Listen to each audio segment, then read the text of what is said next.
Welcome back di playlist Urbanism nih. Kali ini kita mau bahas yang namanya gentrifikasi. Zaman sekarang orang itu taunya Bekasi elit itu adalah Bekasi Sumarekon. Yes, coba tanya aja ke orang-orang. Lu tinggal di mana?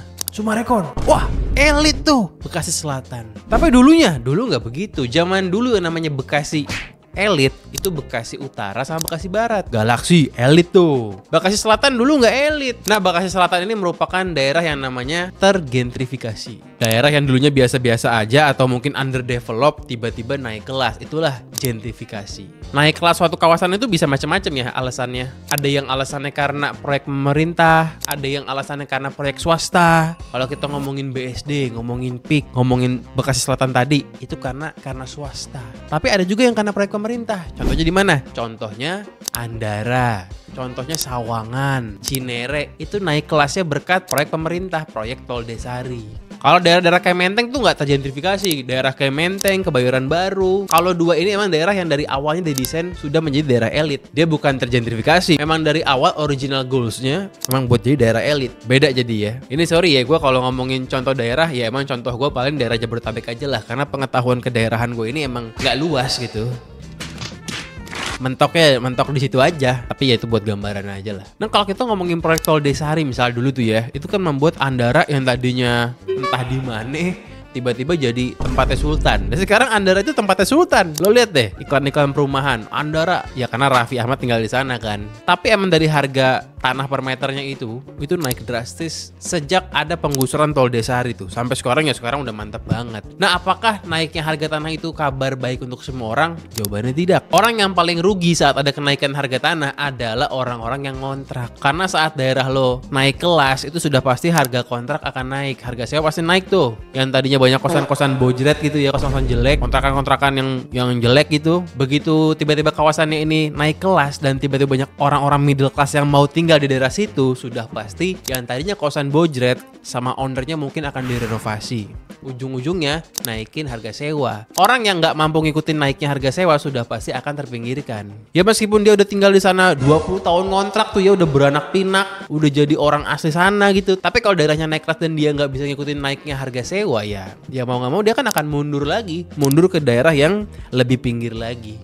Bang, itu kan kabar baik buat daerah sana. Daerahnya naik kelas. Yang tadinya kumuh sekarang jadi bagus. Kok nggak suka? Lah, gua mah suka. Trotoar bakal dibangun, pohon-pohon bakal ditanemin. Tapi ada juga yang kegusur. Kegusurnya ini bukan kegusur gara-gara rumahnya dibeli pemerintah, bukan. Tapi kegusur karena tidak kuat mengikuti harga sewa gitu loh. Ya ada orang yang kegusur gara-gara digusur pemerintah buat bikin tol, kan ada. Tapi banyak juga yang tergusur tidak secara langsung. Nah, itulah efek samping gentrifikasi. Gua mah seneng kalau ada pembangunan. Kawasan kumuh jadi bagus. Ya siapa yang nggak seneng? Gue mah demen banget. Masalahnya nih ya, akhirnya orang-orang asli sana yang kebanyakan kontrak itu tidak menikmati berkah naik kelasnya kawasan mereka. Karena mereka harus pergi kan. Ini kan yang mismatch-nya di sini gitu. Gimana kalau yang owner rumah, yang punya rumah tentu dapat berkahnya lah. Harga rumah mereka akan naik drastis, yes. Itu berkah banget tuh. Tapi sebenarnya dalam kasus-kasus yang ekstrim nih ya, ada juga orang yang punya rumah akhirnya harus pindah juga, terpaksa jual rumahnya karena dia itu udah nggak mampu bayar PBB-nya lagi. Karena tiba-tiba PBB-nya itu naik drastis, dia nggak bisa bayar. Akhirnya dia mesti jual mau nggak mau. Padahal mungkin dia sebenarnya nggak mau jual, tapi karena udah nggak mampu ya gimana? Akhirnya jual. Itu kasus ekstrim lah, jarang. Yang lebih sering itu orang yang sewa. Kalau kita ngomong misal ada kawasan BSD nih, itu kan di kawasan BSD tidak semuanya merupakan kawasan BSD. Ada tuh pinggiran-pinggirannya yang masih perkampungan, yang tadinya orangnya tinggal di sana, ya harga sewa pasti naik. Kenapa? Karena di BSD itu pasti kan karena proyek baru banyak peluang-peluang kerja baru tuh. Ya, akhirnya siapa yang nggak mau tinggal di pinggiran BSD supaya kerja di CBD-nya BSD? Begitulah kurang lebih teorinya. Kalau ngomongin gentrifikasi di Amerika ya, gentrifikasi di Amerika itu kental sama isu rasisme. Udah pasti kalau gentrifikasi itu isunya ya kurang lebih ada black neighborhood, tiba-tiba sama pemerintah itu diperhatiin, dikasih trotoar, dikasih pohon dan lain-lain, dikasih public transport yang lebih bagus. Nah, itu kurang lebih udah hawa-hawa mau daerahnya tuh digentrifikasi. Dan akhirnya apa ya tadi, orang-orang yang nyewa rumah di daerah tersebut ya akhirnya nggak akan mampu dan akhirnya bakal pindah. Nah, mereka ini padahal sebenarnya si penghuni asli daerah tersebut, tapi mereka nggak bisa menikmati berkahnya naik kelas kawasan mereka. Ya, jadi kalau gentrifikasi di Amerika itu isunya lebih ke isu-isu sensitif rasisme, Black Lives Matter gitulah kurang lebih. Kalau di Indonesia lebih simpel ya, cuma orang kaya orang miskin aja. Ya terus kenapa bang? Itu kan masalah orang miskin. Ngapain kita pikirin? Nah masalahnya begini. Ya, selain kita harus lebih berempati gitu ya, tapi coba kita simulasikan karena efeknya akan ngaruh ke kita juga. Coba kita simulasikan nih. Ada orang namanya Iqbal, ngontrak di Kukusan Depok. Sejak kecil bapaknya tinggal di situ ngontrak sampai dia tua. Nah saat lulus kuliah Iqbal ini kerja di Tanah Abang. Ini simulasi aja. Namun tiba-tiba Iqbal nih melihat daerahnya di Kukusan Depok itu mendapatkan proyek pemerintah yang baru, proyek tol. Tolnya itu nyampe di Kukusan. Nah itu akhirnya ngebuat banyak anak-anak orang kaya di UI yang tadinya ngekos di Margonda doang, sekarang mau ngekos di Kukusan. Karena berkat adanya tol, anak-anak orang kaya ini bisa bawa mobil dengan mudah ke kampus. Kalau dulu anak orang kaya nggak mau ngekos di Kukusan ya, karena susah bawa mobil kan, muter-muter. Akhirnya karena kedatangan banyak anak orang kaya di Kukusan, harga sewa rumah di Kukusan naik drastis. Ya ini simple lah, ini kan masalah supply and demand. Supply-nya meningkatnya pelan, tapi demand-nya tiba-tiba datang bertubi-tubi. Udah gitu orang-orang kaya lagi yang siap bayar mahal.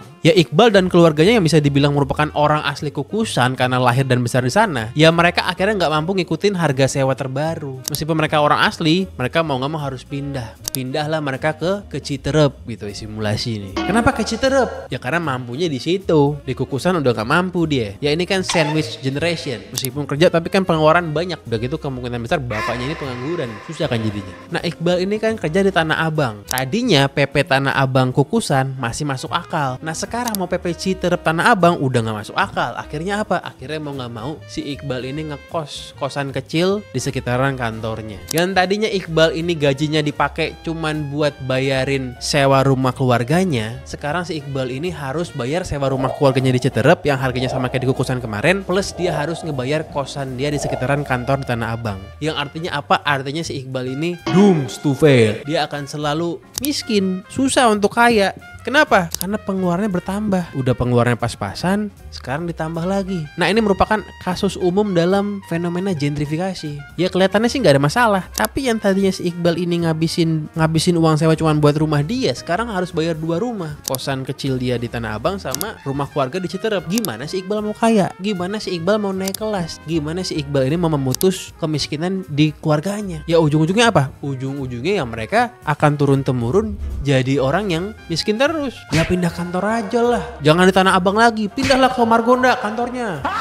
Ya nggak segampang itu. Ya main kripto lah. XRP bagus sih, tapi nggak segampang itu. Ya kerjalah, usaha dong. Dungu banget, pantesan miskin lah. Ini orang artinya tidak berempati. Masalahnya nih ya, saat banyak orang gak bisa memutus rantai kemiskinannya, yang rugi itu semua orang, terutama middle class. Orang kayak gue nih yang dagang online, rugi kalau orang miskin banyak. Rugi dong. Gue tuh pengennya orang-orang Indonesia naik kelas daripada kaya supaya dagangan gue laku. Nah tapi kalau banyak orang-orang kayak si Iqbal ini gimana? Gimana dagangan gue mau laku keras banget? Sekarang kan baru laku keras doang, belum keras banget. Ya ini efek dari salah satunya ya, simulasi tadi, simulasi orang-orang yang tergentrifikasi itu. Kita semua setuju kawasan kumuh harus diberantas, harus naik kelas. Setuju, 100 juta %. Tapi yang namanya kemiskinan juga mesti diberantas. Ya karena tadi kemiskinan itu efeknya buruk buat society. Kemiskinan itu bisa ningkatin crime, oke. Dan tadi pasar jadi lesu. Kalau orang jadi kaya semua, enak gitu mah. Dagang jadi gampang, makin kaya. Dagang kalau pembelinya miskin semua susah. Nanya doang beli kagak. Yang mesti diberantas itu kemiskinannya, bukan orang miskinnya. Kalau orang miskin diberantas tuh caranya Coki Pardede itu. Tapi bohong.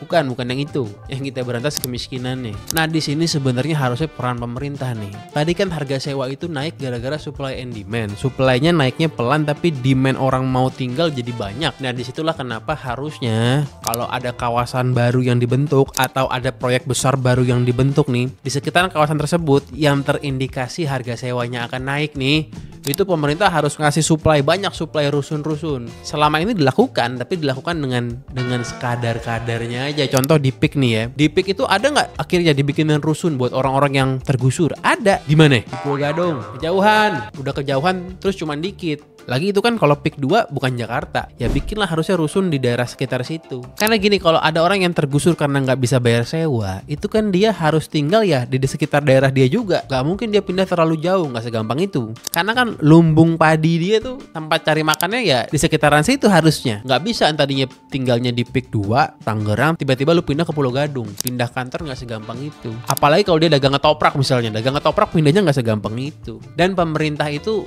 bikin rusun tujuannya bukan cuma buat nampung orang yang kegusur doang ya. Kegusur kan tadi ada dua tuh, ada yang tergusur karena tanahnya dibeli buat proyek, ada juga yang tergusur karena tinggal di pinggiran proyek yang harga sewanya naik. Nah ini pemerintah kalau dia bikin rusun tujuannya itu buat neken harga sewa sebenarnya, supaya harga sewa properti di sekitaran situ tuh lebih terkontrol, kalau nggak terlalu cepat naiknya. Tapi kan kalau harga sewa naik itu bagus bang buat investor ya, tetapi kan harusnya rumah itu bukan investasi ya. Yang bikin harga rumah naik sampai sekarang itu ya gara-gara rumah ini merupakan instrumen investasi, itu masalahnya. Ya harus balance lah. Dan pemerintah ini kalau ngasih rusun ya harus benar-benar nggak nyari untung, harus benar-benar dibikin uang sewanya itu cukup buat bayar operasional aja, nggak usah nyari untung. Jangan bikin terlalu jauh, jangan bikin cuma formalitas, artinya bikinnya ini jumlahnya harus sesuai sama kebutuhan, karena kan buat nekan harga sewa tuh. Dan bikinnya itu harus jadi sebelum kawasannya mateng. Ada contoh di sekitaran Tangerang, gua nggak ngomong lah daerah kawasan mana ya, proyeknya itu udah dibangun dari tahun 90-an, rusunnya baru dibikin di tahun 2017, ya ketinggalan lah, jauh banget. Kalau lu bikin rusunnya tahun 2017, pertama biaya bangunnya udah mahal, tanahnya makin mahal, besinya makin mahal, dan orang yang kegusur udah keburu banyak. Bikinnya itu harus udah jadi sebelum kawasan barunya mateng gitu loh. Kalau di Austria begitu, di Austria itu social housing pasti ready,